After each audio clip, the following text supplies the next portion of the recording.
Welcome to Amsa's kitchen.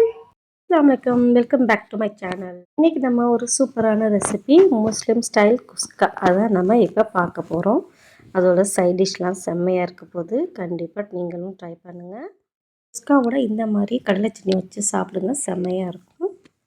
First நம்ம குஸ்கா செய்கிறதுக்கு இந்த மாதிரி ஒரு குக்கர் வச்சுக்கலாம். குக்கரில் தான் நம்ம இப்போ செய்ய போகிறோம். 1/2 kg நம்ம செய்ய போகிறோம். அதுக்கு இங்கே 50 ml ஆயில் சேர்த்துக்கோங்க. 2 ஸ்பூன் நெய் சேர்த்துட்டு 3 ஏலக்காய் 4 பட்டை சேர்த்துட்டு இங்கே நான் வெங்காயம் பூண்டு அடித்து வச்சுருக்கேன்.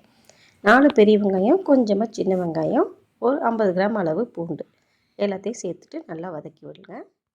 இப்போ நம்ம 4 பச்சை மிளகா காரத்துக்கு சேர்த்துக்கலாம். இதோட கொஞ்சமாக மல்லித்தலை, புதினா நம்மளுடைய ஃப்ளேவருக்கு ஏற்ற மாதிரி நம்ம மல்லி புதினா சேர்த்துக்கலாம். 2 ஸ்பூன் இஞ்சி பேஸ்ட்டு சேர்த்துக்கோங்க. பூண்டு நம்ம முதலே சேர்த்துட்டோம். தக்காளி ரொம்ப சேர்க்கக்கூடாது. ஒரு 2 தக்காளி அளவு சேர்த்துக்கோங்க, போதும் 1/2 kg ரைஸ்க்கு. இந்த ஸ்டேஜில் நான் ஒரு 100 ml தயிர், கெட்டி தயிர் சேர்க்க போகிறேன். எல்லாத்தையும் சேர்த்து நல்லா வதக்கி விடுங்க.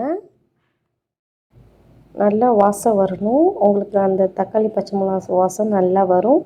இந்த ஸ்டேஜில் ஒரு 1/2 டேபிள் ஸ்பூன் பட்டை ஏலக்காய் தூள் சேர்த்துக்கோங்க, அதாவது பிரியாணி மசாலா.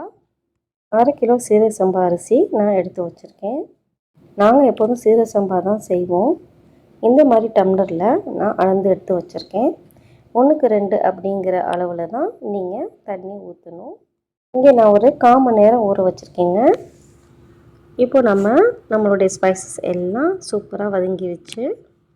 இப்போ நான் சொன்ன அளவு தண்ணி சேர்த்துக்கோங்க. சில பேர் தேங்காய் பால் சேர்ப்பாங்க, பட் தேங்காய் பால் சேர்க்காமையே சூப்பராக வரும். இப்போ நல்லா அரிசி ஊறிடுச்சு. நம்ம குக்கரில் சேர்த்துடலாம். இப்போது அரிசிக்கு தேவையான அளவு உப்பு சேர்த்துக்கோங்க, எப்போதும் போல் கல் உப்பு.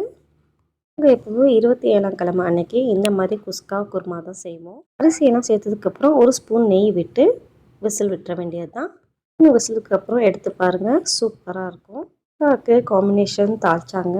நாங்கள் எல்லா காய்கறியும் போட்டு சூப்பராக தாளிச்சா வச்சாச்சு.